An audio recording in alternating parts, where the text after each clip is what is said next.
This is For Advisors by Advisors. I'm your host, Evan J. Mayer.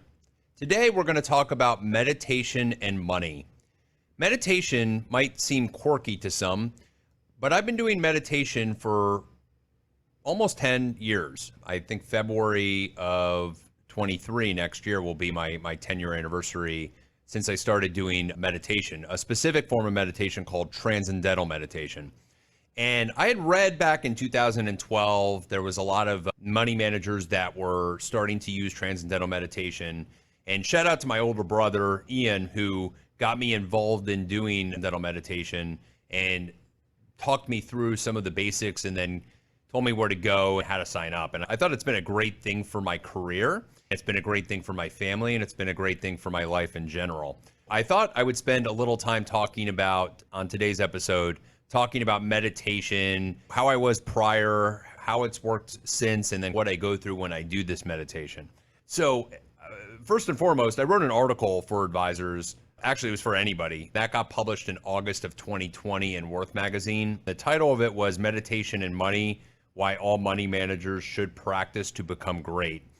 It really did help me significantly. Prior to doing transcendental meditation, I would get into the office pre-market, a lot of times real early in the morning, maybe 8 a.m. in the morning. I would come in 8:30 in the morning, and the day would just fly. And by 5 o'clock, my mind felt like it was going to explode. I've used this reference a couple times in the Wolf of Wall Street movie when Matt McConaughey was saying he needs to unwind, and there were some things in there that I don't do, but part of what he would say to unwind was he had all these numbers and digits and all these things going through his head. That's how I felt. I was kind of separated from my kids. I was home, but I wasn't home, meaning I was there in presence, but my head was in my phone. I was looking at my calendar. I was checking my emails on a constant basis. I'm very A-type and very OCD, time-sensitive oriented kind of guy. So everything had to be right. And that's basically how I was before meditation. My older brother said, hey, why don't you check it out? So one day I went on to tm.org, which is the Transcendental Meditation website. And I found out that there was a local class free to go to in Delray Beach, down the street from my house. So one night I went to it. It was like a 2-hour thing. And some of it is hokey, okay? Some of it feels weird, okay? I would call it like the opening of the concept that it does everything positive for you. What it does positive for me, I'll get to later on. I think the concept of what you're doing is actually quite simple in the meditation process. We went through this 2-hour training that basically told us what it was about. And then at the end of the night, it was like, hey, if you want to do it, we'd love you to do it. It's a one-time fee that you pay. And once you pay it, you never have to pay it again. And if you ever need to go back for check-ins or to make sure that you're practicing correctly, you can go to technically any teacher in this community on tm.org and you can do a check-in. Now, it's been years since I've done a check-in. I haven't really felt a need for it. Not that there's anything wrong with it. I did do it for the first few years, but I felt that the check-in, I kind of already know what they're going to ask and what they're going to do, and I wasn't having trouble sticking to it. So first and foremost, there's probably all kinds of good meditation. I'm specifically going to talk about transcendental meditation and what it does, because I think it does something that other meditations do not do, which is the ability to transcend. I'd like you to think about if you were in a swimming pool and you were with a bunch of people and everybody's having a good time and yelling, and you hold your breath for real quick and you go underneath the water for a minute and it's quiet.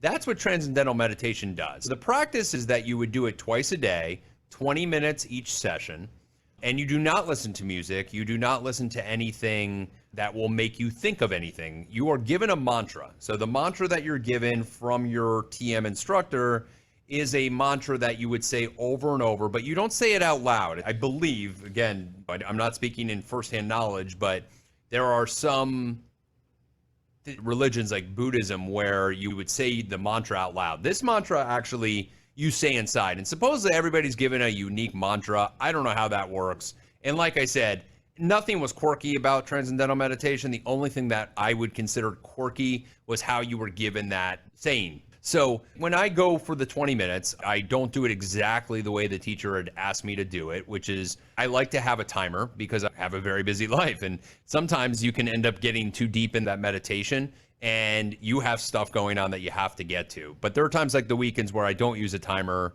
And if I fall asleep or something like that happens, then that's good, as the TM teacher once taught me. For those of you that don't know how transcendental meditation got to the United States, a guy named Maharishi, he was a spiritual advisor to the Beatles.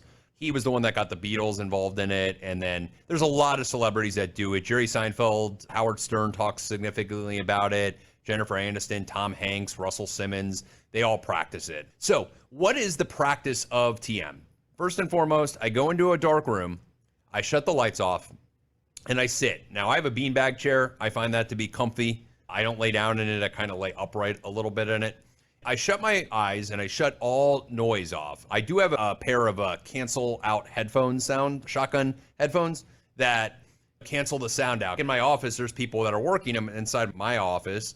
There's nobody there, but I can still hear things through the wall. So just to not be able to hear that, or when I'm at home, I have 3 kids. The saying is that you're supposed to just ignore that. You don't even need the headphones. If you have 3 kids running around yelling in your house, it's really hard to focus sometimes. So I like the headphones. I use these headphones. And again, not these, but they're the headphones you wear when you shoot shotguns, for anybody that has done skeet or clay shooting. I put them on. For 20 minutes, I say this mantra in my head. I'm saying this mantra. By the time when I do it, by the way, before I come into the office, so that one is normally at home. And then the second one is right when I am done for the day. I'm literally going to shut down for the day. But what does it do for me? That's the most important thing. What does it do for me? Well, the first meditation in the morning, a lot of people actually skip. The teachers will tell you it's the most important. I think they're both really important. I haven't put a level of which one's more important or not. The one I do in the morning, what that does is it gets me fresh and set for the day. It kickstarts my day, where sometimes get a light work in, and then I'll do the meditation before I go in the shower and before I go to work. But what it does for me at the beginning of the day and the end of the day is I would like you to imagine that you had this big desk in front of you and you had a bunch of different files and folders, and everything was talking about different subject matters, and everything had a different level of importance. Some of us use calendars. Some of us use notes on Apple. Some of us use different things to do that. I use my Outlook calendar. I put a bunch of stuff in there. When I meditate, what it basically does is it slows my mind down into this transcendent state of meditation where I'm not thinking about anything but meditating. And when you do, and by the way, it happens, and it happens every time you meditate, you'll come off that trance at some point and you'll come into some deep thought, and you'll forget that you were supposed to be in the trance. And when you come out of it and you're like, wait a minute, I'm meditating, you go back to the mantra. So it's a very normal process. It's not a rush process. It's something that takes time to get better at over time. The most important thing that it does for me is I want you to, again, picture all that stuff spread out. It organizes everything into levels of importance and things you need to get done for a business person. And it is a humongous help for me in many ways. In business, it slows me down. It keeps me calmer. It also, believe it or not, this is me on meditation. You should see me outside of meditation. But it keeps me calmer, keeps me more focused. It keeps me more centered. And it allows me to make sure I don't forget about things. I rarely forget about things by the end of the day of who I had to call back or what I had to do, because everything is somewhat organized in my mind by that meditation. It helps me tremendously with business. It also helps me with my kids and my wife and my family at home. So when I get done meditating, I am no longer thinking about work. Now, something might come up, I might get a call, and it pulls me back, but it doesn't take me into that slump of 8 straight hours of hardcore work.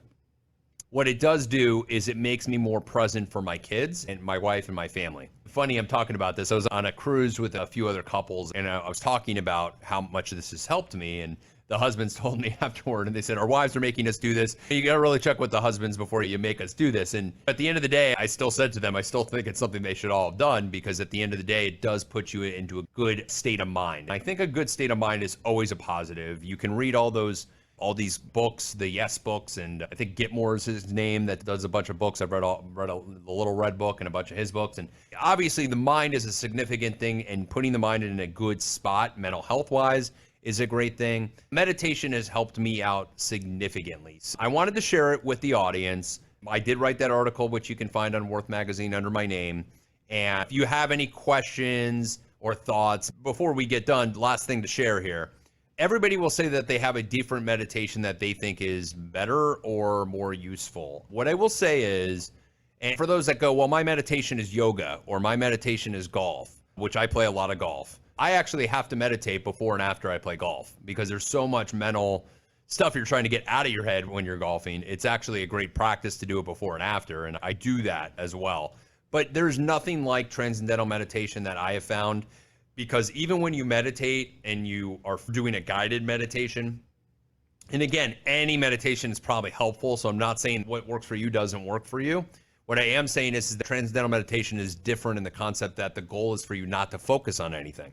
Where yoga, you're focusing on your stretching and your yoga. Or if you're doing hot yoga, you're thinking about how do I get out of this hot room quicker, right? So these thoughts are coming up on different meditations, and so they never really allow you to transcend. So that's why transcendental meditation is hugely important. TM.org and Delray Boca is where I got mine. It's a husband and wife that were phenomenal and very helpful and great for anybody looking for the way to transcend, way to make your business situation a little better. Supposedly it helps with heart rate and all that. My heart rate was still up. It does lower it, but blood pressure wise, my blood pressure never lowered from it. My cholesterol didn't lower from it. So there are things that they're going to say that it lowers that. Maybe it does. It just didn't per se with me. Anyway, I hope you enjoyed it. I hope you're enjoying our podcasts. Again, please like, please subscribe. It does let us know that you're out there, you're listening. We do want to hear from you. So please don't hesitate to contact us. You can reach me by email at foradvisorsbyadvisors@gmail.com. And you can also reach me on my LinkedIn page, Evan Mayer, easy to find. So hope this was enjoyable and take care.